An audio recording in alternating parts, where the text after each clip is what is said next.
Hello everyone, Earl Henderson, Primordial Defense. Thank you for watching. I have another Monday quarterback video for you. I'm going to play this video and talk about things that are going on in Bakersfield, what's going on, and talk about things that I think that are being done right and are done wrong.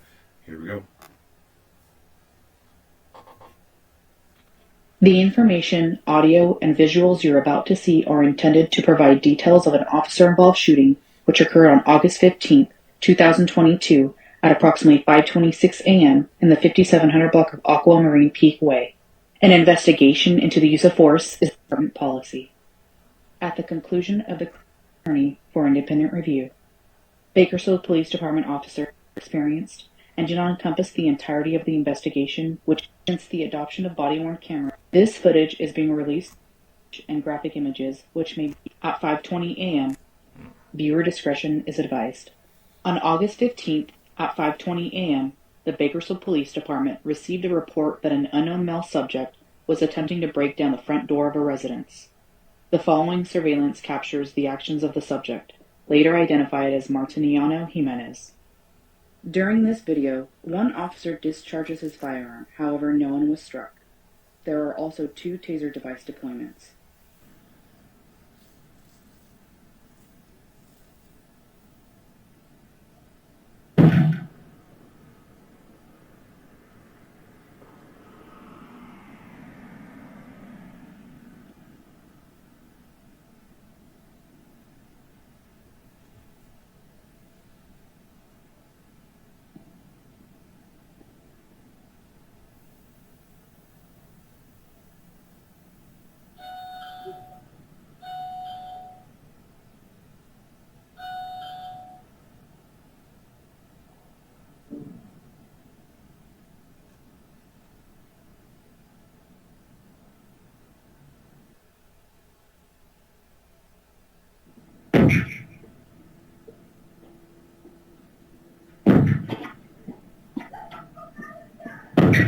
So this dude is actively trying to kick the door in.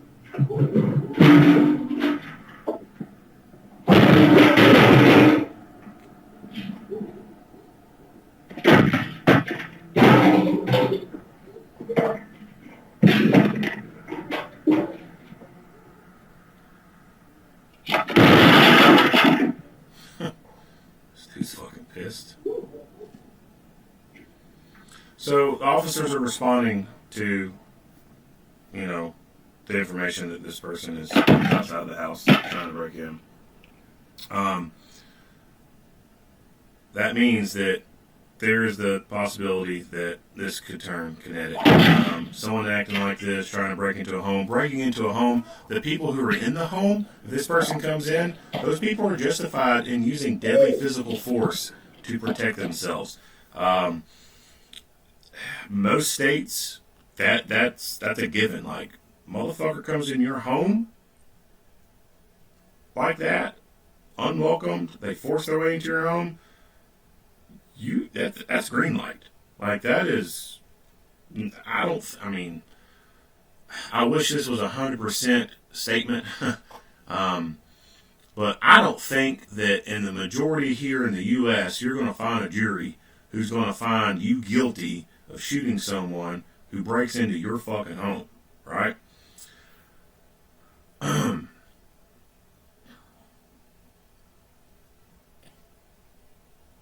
So with that being said, if the homeowner, even if they don't own this home, if they, let's say they're renting it, whatever, the home dweller, they have a right to defend themselves. And so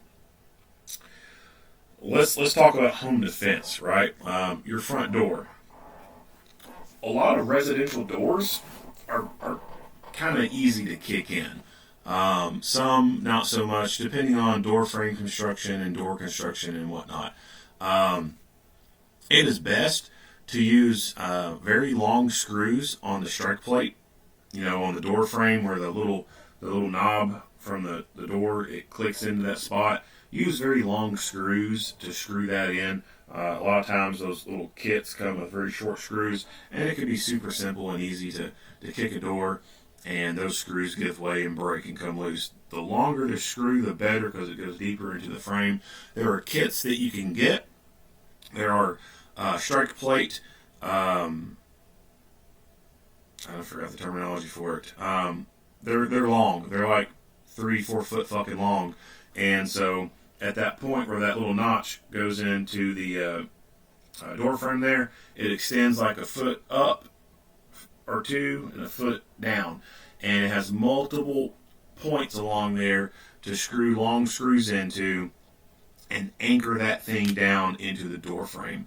That way, when people start kicking into it, it's going to take a lot more force to breach that door. When you're home, you're there at night, obviously the deadbolt is the best thing to utilize. It makes it a lot more difficult for that door to be breached.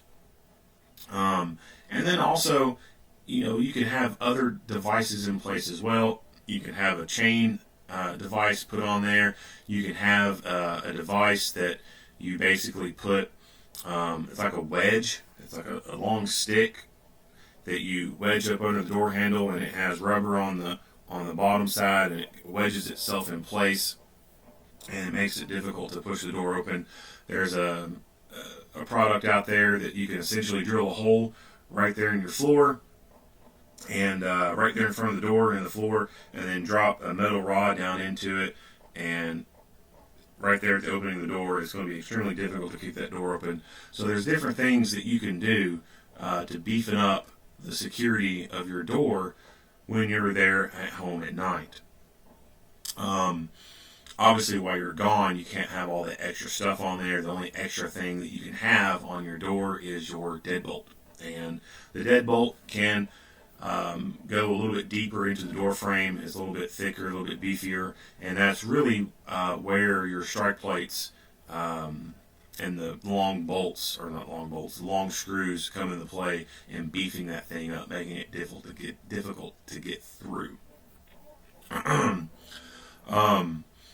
Now, so going back to, if this dude breached that doorway, went inside, the people inside, I'm almost confident every state says that you have a right to defend yourself in your home. There may be a couple states that, that talk about, duty to retreat and stuff like that.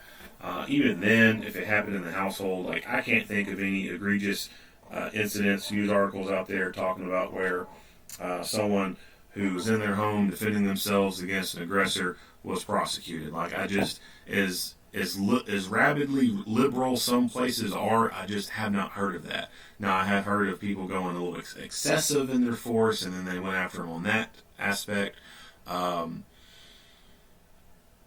But just a good old classic simple scenario like this, like, I can't think of anywhere where they would, prosecute the people. So officers responding to this call, you don't know if this person has weapons. You don't know what their intent is to get inside this house. The fact that they have remained on scene that long and are attempting to get in, that means that they are planning, that means they could be planning something very bad. They could be there with the intent to harm people, and they could have a weapon. So this is an incident where the propensity for violence is very high. So that requires the deployment of a long gun.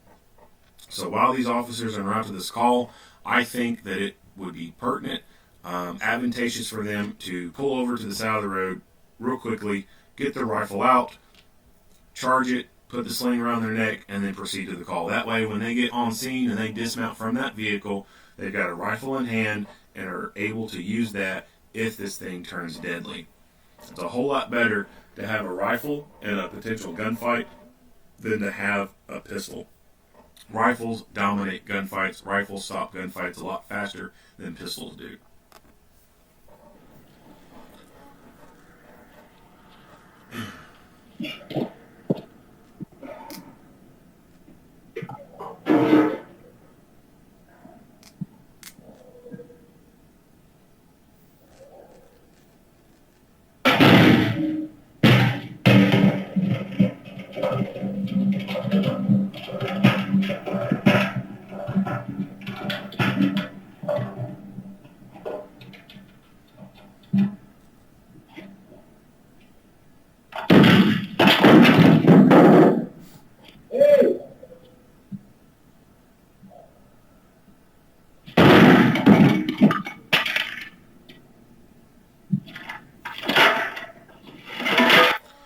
let's talk about home defense scenario. What if the homeowner came out at this point? Well, we most definitely know this is probably going to turn physical. Like, this dude's fucking pissed off about something. He is destroying property. As soon as a homeowner, home dweller, whatever you want to call him, comes out of the house, you know it's going to turn physical. I know that, it could be probably very difficult for a person to be looking through the window and seeing another person destroying their property, throwing things against a truck. This is a nice looking truck. Trucks are expensive. Insurance companies do not work overnight. It's going to be a while before you can get your car fixed. And even then, insurance companies, they're fucking vultures, man. They're like fucking vampires. I hate insurance companies. You could literally pay an insurance company for 20, 30 fucking years, never have any claims whatsoever, and at the 30-year mark of you being on time all the time, paying the top, tier of whatever you got, the minute you make a claim, they're gonna fucking fight you on it. They're a bunch of bitches. They really are. So this person's destroying their property, damaging the side of the vehicle. It's not like the insurance company is going to be able to do something about this right away in the morning. This dude's going to have to drive around in the busted up vehicle for a week or so. Even if, the insurance company comes over first thing in the morning and looks at it like, yep, here's, you're fully covered. Here's the check. We'll cover all this, whatever.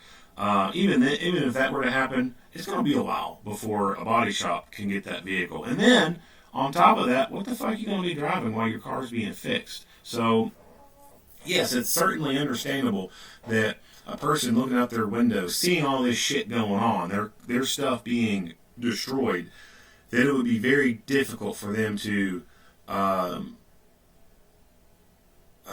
restrain themselves from going outside and hey, quit that shit.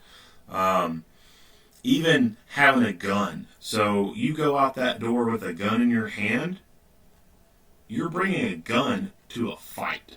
And if you're not trained in any way, you are increasing the chances of you having that gun taken away from you and used against you. At this point, this person is just trespassing on property, and he's committing vandalism or criminal mischief, whatever California's statute on this would be called. He's just destroying property and trespassing. That in of itself, under most state laws, if not all of them, is not enough to justify the use of deadly physical force. So even if you're walking out there with a gun, you're not unless they become a deadly physical threat, you can't fucking shoot them. They could be coming towards you with the intention to fight, fists clenched. Even then, you may not have enough articulation to use deadly physical force. So if you just walk out there with a gun only, that's like going at any problem with a hammer. You can't solve all issues with a hammer. Sometimes you need a saw. So if you only go with a gun, that's all you got.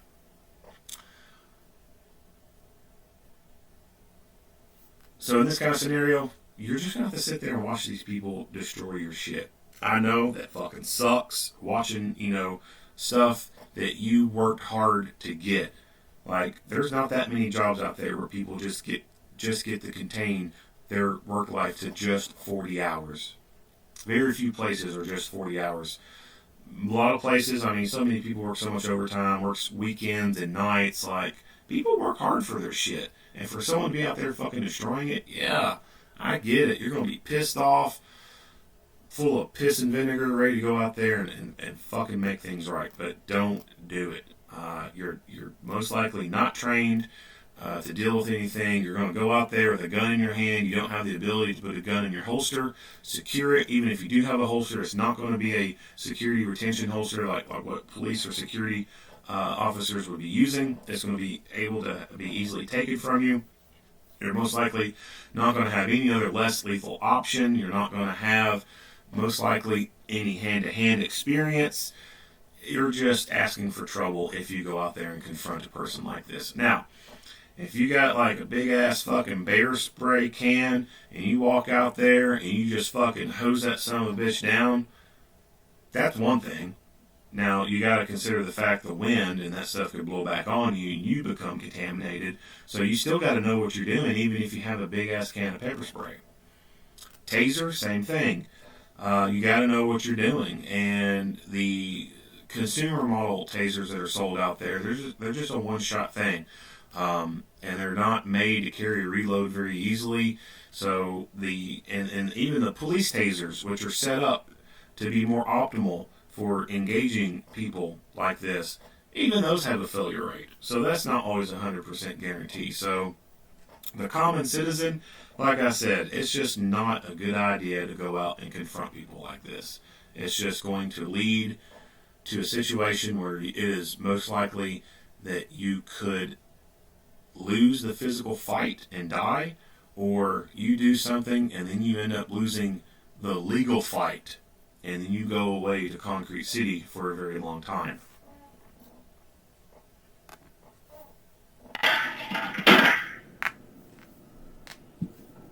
Now, if you come out and they got that and they're swinging it at you, hey, that's justifiable. They got a weapon in their hand. They swing a fucking big stick at you like that. They hit you in the head with that, they can cause serious physical injury or death. So something like that, they're coming at you with that. Hell yeah, justifiable. Hey, this bitch fucking slept with my wife. So he said, I heard it. Sound like, let's back that up. Hey, this bitch fucking slept with my wife. Sound like he said, you fucked my wife or something.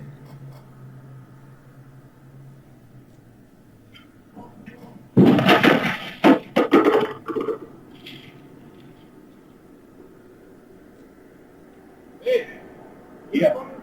Got a problem? What is wrong with you? What is wrong with you? What is wrong with you? Hey, just get fucking ass. Get the fuck away! Hey! Hey! Let me see your ass! Hey! Hey, kill me, I don't give a fuck. Hey, what the fuck is wrong with you? You doing with my mother.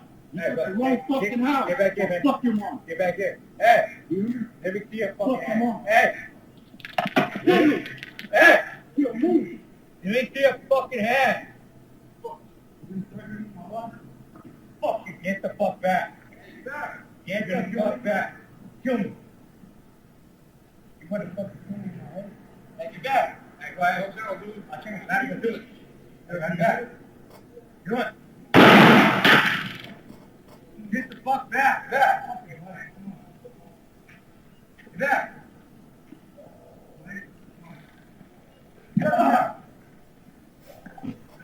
The preliminary investigation revealed that Jimenez and the occupants of the residence did not know each other. During the encounter, one officer discharged his handgun into the ground, and no one was struck. The following is the involved officer's body camera footage.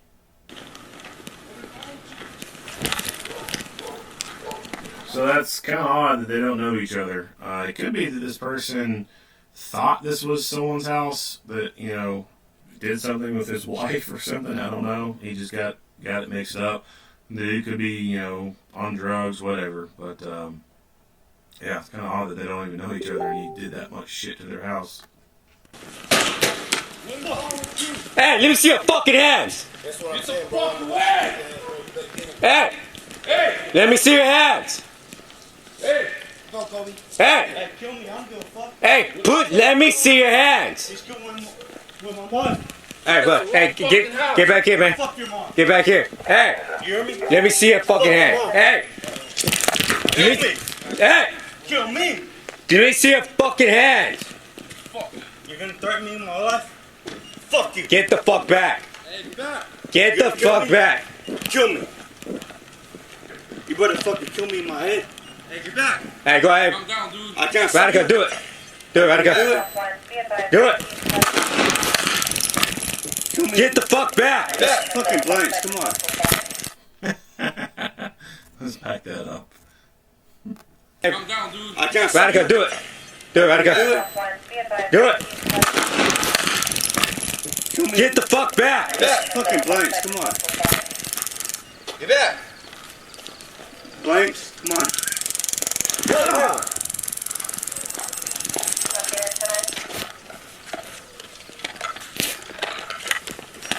Oh, blanks, come on. Come on. What's up, 498? No, come on. 998. Jimenez was taken into custody with a taser device, which was discharged twice after the initial deployment had no apparent effect. He was transported to an area hospital for treatment due to the taser deployment. No one else was injured. This is an ongoing investigation. Will not to force policy. Okay, so 998. Blank, fucking blank. Do it! Hey, go ahead. I can't Radica, do it! Do it, Radica! Do it! I can't Radica, do it! Do it, Radica! so he has a rock in his hand, right? That's a deadly physical, or that's a deadly instrument right there. A rock to the head will kill people. It happens overseas. Stoning people to death. Like, a rock will kill somebody. You know, the old biblical story of David versus Goliath. A simple fucking rock in a slingshot, man. Like, a rock is deadly. It will fucking kill you.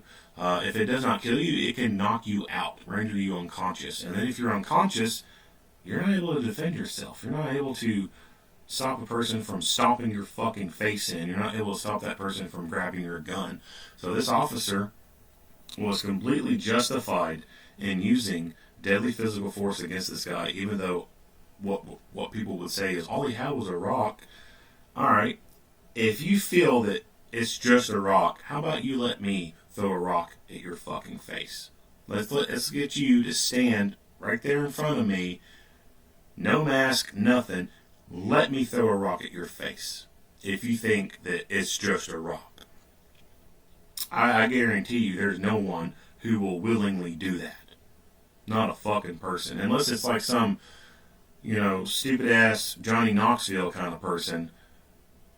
The majority of everyone else who's saying, oh, it's just a rock, they will not stand there and let you throw a rock at their face. They ain't gonna fucking do it. Why? Because they know it's going to cause potentially a seriously physical injury and or it could fucking kill them. So 100% he was justified in using deadly physical force. Unfortunately, he missed. And that happens a lot in gunfights.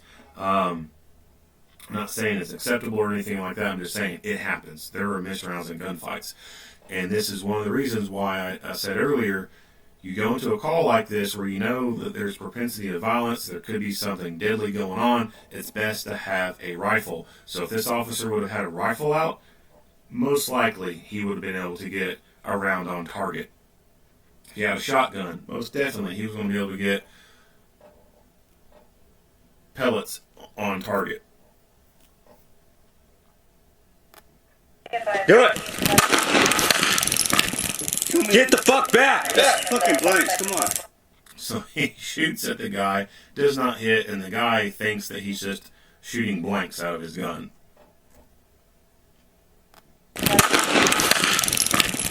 Get the fuck back! Fucking blanks, come on. Get back! Blanks, come on.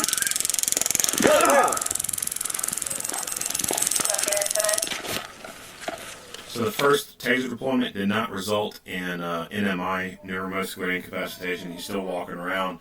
And then that second cycle of the taser, boom, NMI is achieved, and he drops to the ground. So that's what I talked about earlier, the home defense thing. Even if you got a taser, like the consumer models, if the police model tasers, if they fucking fail like this on the first time around, the consumer model ones, like, you think the consumer model is going to be better than the police model? No, it's not. So, if we know the police model tasers are failing in some instances, then guaranteed the consumer model is probably going to fail a lot more.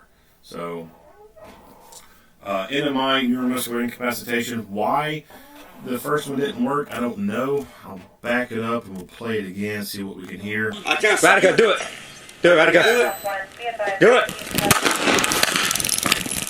Get the fuck back. Back. Fucking blanks, come on. Get back. Blanks, come on. So I didn't hear a distinctive pop coming from the taser. Usually when you fire a taser, there's a popping noise. You can hear it the first time around, mixed in with some of the other sound. But the cartridge, there's a little tiny explosion that goes off that causes the probes to come out of the cartridge. So you'll hear a popping noise. That second cycle, I didn't hear that distinctive popping noise. So it's possible that the first time he fired the taser, the probes went into him and his clothing, but his clothing was loose enough or twisted enough to where it wasn't connecting to his skin, and that by him turning a certain way, it then caused the connection to occur. I don't know. And it's possible that that second firing of the taser, it did pop. We just can't hear it on the audio on this because it's a distance away. But that happens with the taser sometimes. Sometimes it just does not work the first time around. And it's not because of the juice coming out of the taser, right?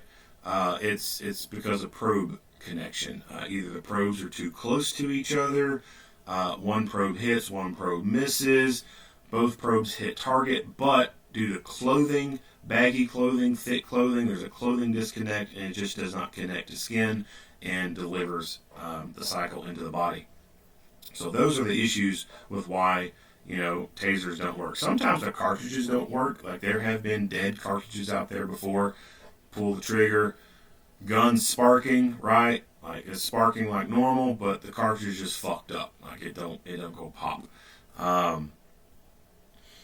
Those are rare. Most of the issues are going to be just probe placement. Like the probes just they're not connecting the way they need to be. So with that being said, standard taser training, if you got the device that only has one cartridge on it, obviously you fire, you see no effect. There's no sense in continuing to give cycles through it when the first time you don't get the desired effect. Pop that old cartridge out, put a new one in, and go from there. If you have the newer devices that have two cartridges in it, then go ahead and fire that second cartridge into the target and see if you can get NMI that way. Depending on circumstances and proximity and stuff like that, there is the possibility of doing a follow-up drive stun. So let's say you fire that first cartridge into someone, you don't get the immediate effect that you want. You can take the taser gun itself while it's still cycling and ram the front of that gun into their body into a point that's further away from where you can see a probe sticking into them.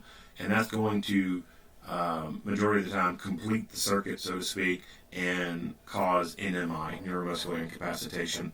And, under that kind of scenario, one probe could have completely missed, one probe could still be in them, and by you taking the gun and ramming it into them, you're making that new contact on them as if it was a probe actually being in them. Same if one probe goes into them and it's in the skin, but the other one's kind of stuck in clothing or stuck in a wallet and it's not going through. You still just ram the gun into them, complete the circuit, and achieve NMI. But like I said, that's going to vary on when you can do that. It depends on the circumstances. Under that particular circumstance, I don't know if that would be the go-to thing to do right away. I would say a reload would be the first thing that needs to be done due to the distance and the guy still being vertical and stuff. And then past that point, that's when you could start considering that.